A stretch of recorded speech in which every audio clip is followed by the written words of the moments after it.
Fique à vontade para a sua exposição. Obrigado, senhor presidente, pela gentileza e paciência em nos ouvir também. Aos senhores, às senhoras, Sérgio Gomes Veloso, representante da Secretaria Nacional de Futebol, Ministério do Esporte, Fernando Praz, um grande goleiro, jogou no Curitiba Futebol Clube, do meu clube do coração, né? Jornalista Mauro César Pereira. Eu estou aqui representando a CBF, mas também eu sou o presidente da Comissão dos Clubes e também eu estou como chefe da delegação da Seleção Brasileira, do qual me desloquei de Teresópolis para estar aqui presente, prestigiando essa importante reunião. Em primeiro lugar, eu separaria, senhor presidente, porque um assunto está correlato com o outro. Falaria muito sobre a questão do fair play, que eu peço desculpa em não usar esse termo, porque nós adotamos o termo de responsabilidade fiscal do esporte. Esse é um tema muito importante e aqui falo também como o coordenador dos clubes da primeira divisão e segunda divisão, das séries C e D, que estão trabalhando fortemente já junto à Câmara, dentro da Comissão Especial de Esportes, a respeito de um novo projeto, um substitutivo iniciado, chamado por Proforte, mas esse projeto ele foi discutido em setembro, numa reunião na cidade de Curitiba com o Paulo André, representante do Bom Senso, e naquela época participou também na reunião conosco, no café da manhã, o Alex, onde nós discutimos todas as dificuldades que os clubes viviam no futebol brasileiro em função de uma série de equívocos durante mais de 20 anos de gestões e que nós precisávamos alterar e fazer um novo marco no futebol brasileiro.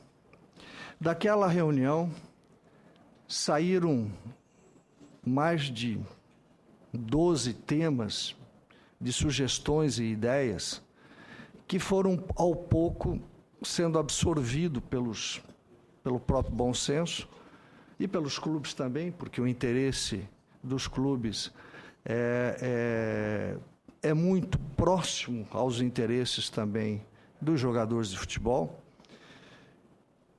Até participamos praticamente de 14 audiências públicas, do total 16 audiências públicas realizadas no Brasil inteiro pela Comissão Especial de Assuntos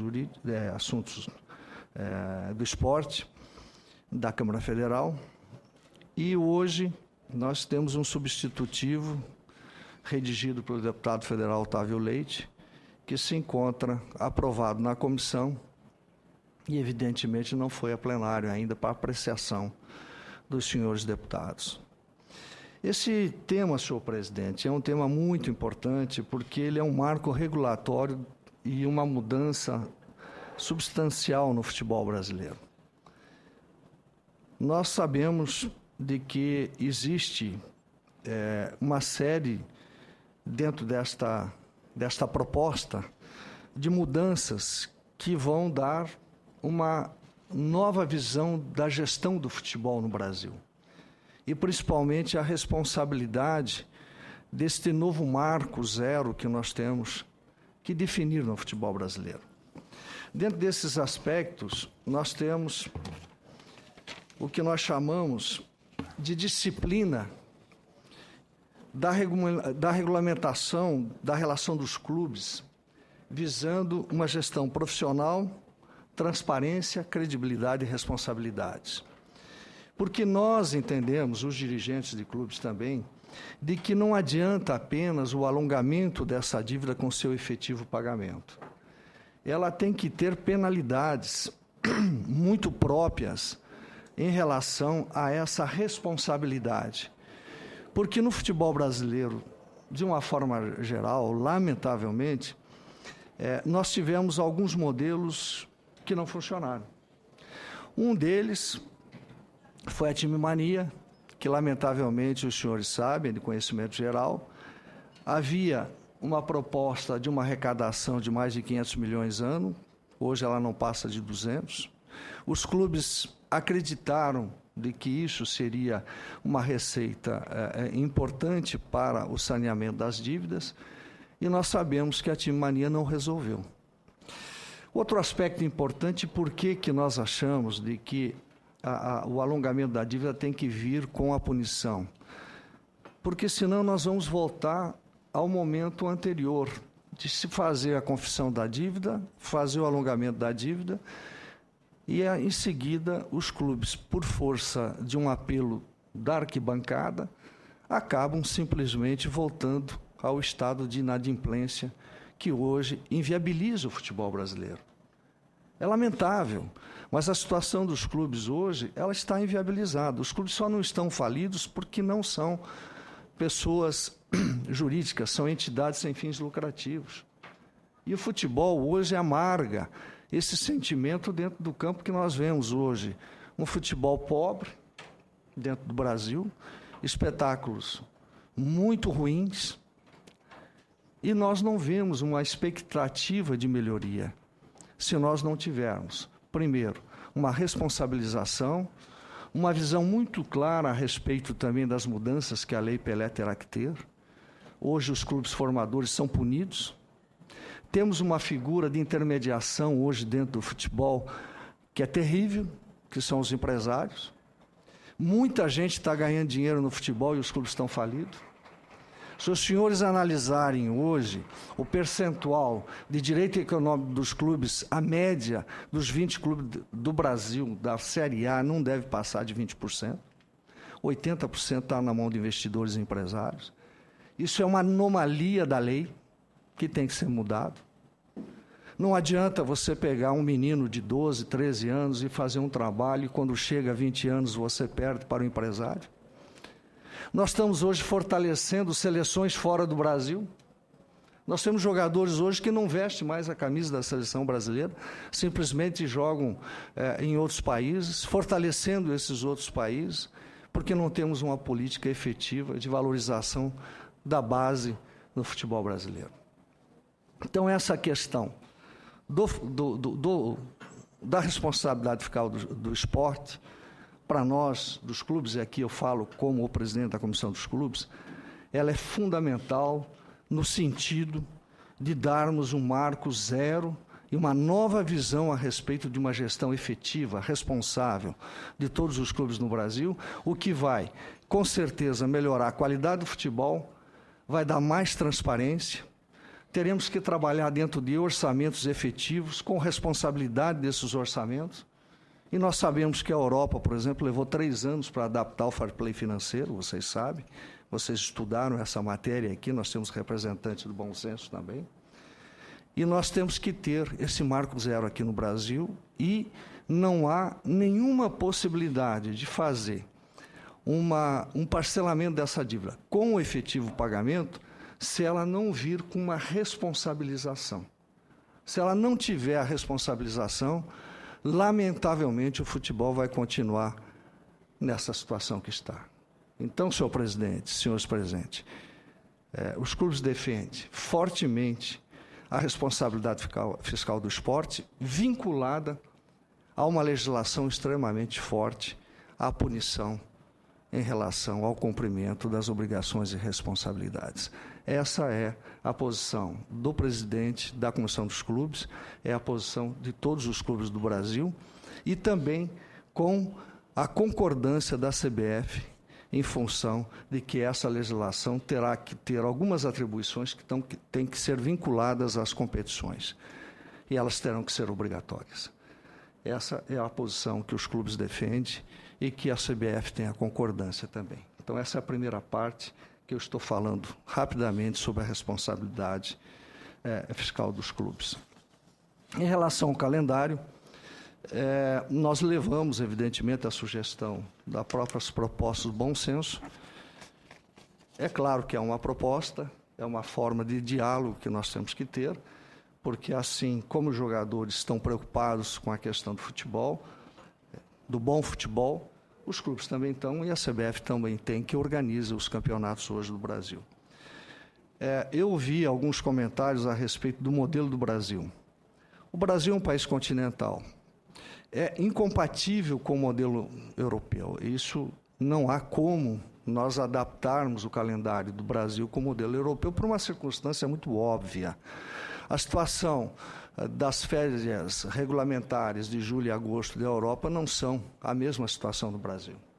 O Brasil tem as férias de Natal, de dezembro e janeiro, onde nós temos uma condição climática diferente. Essa é uma situação que não se pode adaptar a um calendário na mesma possibilidade da Europa. Então, essa é uma situação que a gente tem que analisar com muita tranquilidade. Outro aspecto também, hoje, na CBF, nós são 11 competições promovidas pela CBF, sendo Série A, B, C e D, num total de 100 clubes, e que vai de abril a dezembro. Temos a Copa do Brasil, que são 86 times, e muitos coincidem, evidentemente, com esses 100, porque muitos times saem das séries A, B, C e D na Copa do Brasil, mas muitos também não estão nem na Série A, B, C e D. Desses 86 times da Copa do Brasil, 80 são clubes estaduais, dos campeonatos estaduais, com base no campo, e 6 são aqueles da Libertadores que entram na quarta etapa. Temos a nova Copa do Nordeste, que é um sucesso de público hoje. Temos a Copa Verde, que foi uma iniciativa este ano, que é do Norte e o Centro-Oeste. Temos o campeonato de base de sub-20 e sub-17. E temos agora o Campeonato Brasileiro Feminino, com 20 clubes. Evidentemente que temos um problema em função até da situação do Brasil, que é os campeonatos regionais. Os campeonatos regionais, eles começam depois do dia 15, normalmente, 18 de janeiro, e vão até o final de abril. Esse é um campeonato que tem uma configuração local e que há uma análise a ser feita com muito cuidado dentro do calendário, porque são expectativas de regiões que somente tem aquele time e que joga durante aquele período. Essa é uma situação que muitos falam, não vamos eliminar o campeonato estadual. Há uma proposta aqui do Bom Senso de fazer um tipo de Copa do Mundo, no mês de julho, se não me engano, 8 datas, né? Que seriam 8 datas. E há outras propostas que estão sendo enviadas para análise, para a gente racionalizar os campeonatos regionais. Porque, de uma forma geral, hoje os campeonatos regionais são deficitários. Essa é uma realidade, principalmente para os grandes clubes do Brasil. Eles não são rentáveis. E, normalmente, tirando talvez o Campeonato de São Paulo, Minas, o restante de todos os outros campeonatos regionais, senhor presidente, eles são extremamente prejuízo para os clubes.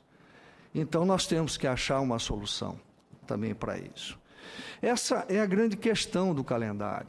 Como fazer a melhor forma de fazer? Dentro do conceito que nós analisamos, nós temos alguns problemas a serem superados.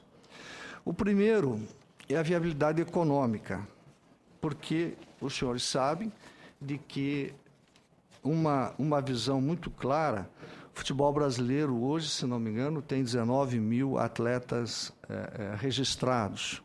Não sei se exatamente esse número. Muitos jogadores, eles têm um período que eles não jogam, porque terminam os seus campeonatos regionais e eles são deslocados para outros campeonatos, principalmente nos regionais da Série B, que se jogam o segundo semestre.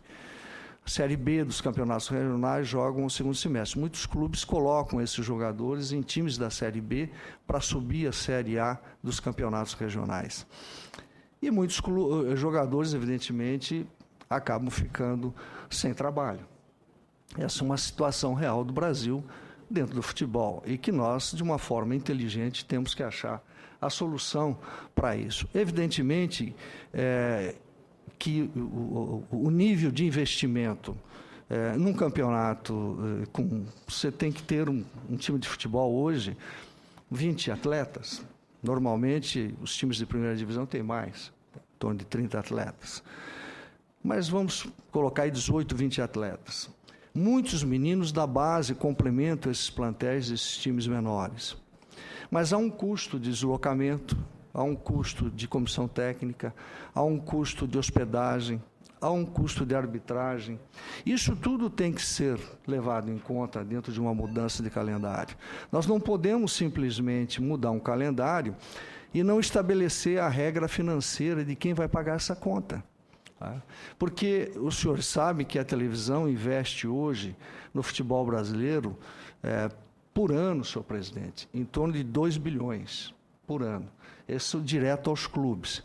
Mas por quê? Porque é o produto. Ela vende um produto que é interessante porque ela tem o merchandising desse produto para vender.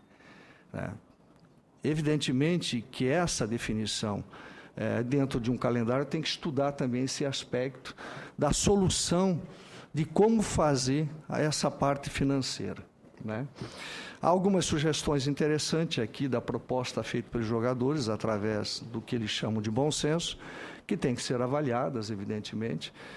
Mas eu acredito que, aliado a essa questão da responsabilidade fiscal, o calendário ele é uma segunda parte. O primeiro problema que nós temos hoje é a questão da responsabilidade fiscal, porque tem muitos clubes hoje no Brasil que não iniciam 2015. Essa é a pura realidade. E o calendário também nós temos que avaliar. Existem algumas ponderações que elas são efetivas. Há uma proposta aqui de um número X de partida, os clubes entendem que esse número de X não é ideal, nós queremos por atleta, porque nós temos um estudo de que o atleta que mais jogou fez 51 partidas aqui no Brasil, no ano passado. Eles defendem um número X. É isso mesmo, Ricardo, eu tenho esse estudo, posso te passar depois. Então, nós temos que ter essa preocupação com relação também, porque os clubes são fontes de receita. Evidentemente, nós temos que estudar a questão orçamentária. Eu acho muito importante a questão de 70% da receita de pessoal ser um limitador dentro dos orçamentos. É evidente que vai cair o salário dos jogadores também. Mas o Fernando deu uma declaração um dia interessante sobre isso. Ele falou que o futebol, o salário é mercado. E é verdade, Fernando? É mercado. Agora, se os clubes todos trabalham dentro de uma linha de 70% do seu orçamento aplicar no pessoal, no futebol, e só isso que ele pode fazer, a tendência é que os clubes maiores, evidentemente, vão investir mais, até porque eles têm receita maiores. Mas há um equilíbrio maior dentro do conceito financeiro dos clubes. Então, nós precisamos ter uma regra muito clara dentro dos orçamentos para que a gente não tenha déficits absurdos que hoje acontece. Hoje nós temos clubes com déficits enormes. Eu não vou citar aqui clubes porque seria antiético e leviano. Mas os senhores que convivem no futebol sabem a dificuldade que alguns clubes vivem e que, por força de uma imposição da arquibancada, acabam fazendo contratações que depois não podem cumprir seus contratos. O que leva à inadimplência. O que leva, hoje, na Justiça do Trabalho, um passivo absurdo, enorme, que nenhum clube praticamente tem. Então, senhor presidente, dentro de uma síntese e agradecendo mais uma vez essa oportunidade, eu queria registrar a importância dessa comissão, a importância do trabalho feito pelas pessoas envolvidas, inclusive as propostas aqui do próprio bom senso, pensamento voltado dentro de um consenso que todos nós temos que nos unir para a melhoria do futebol brasileiro. Eu acho que essa é a grande razão e o grande objetivo dessa comissão e principalmente dessa audiência pública. Muito obrigado, senhor presidente.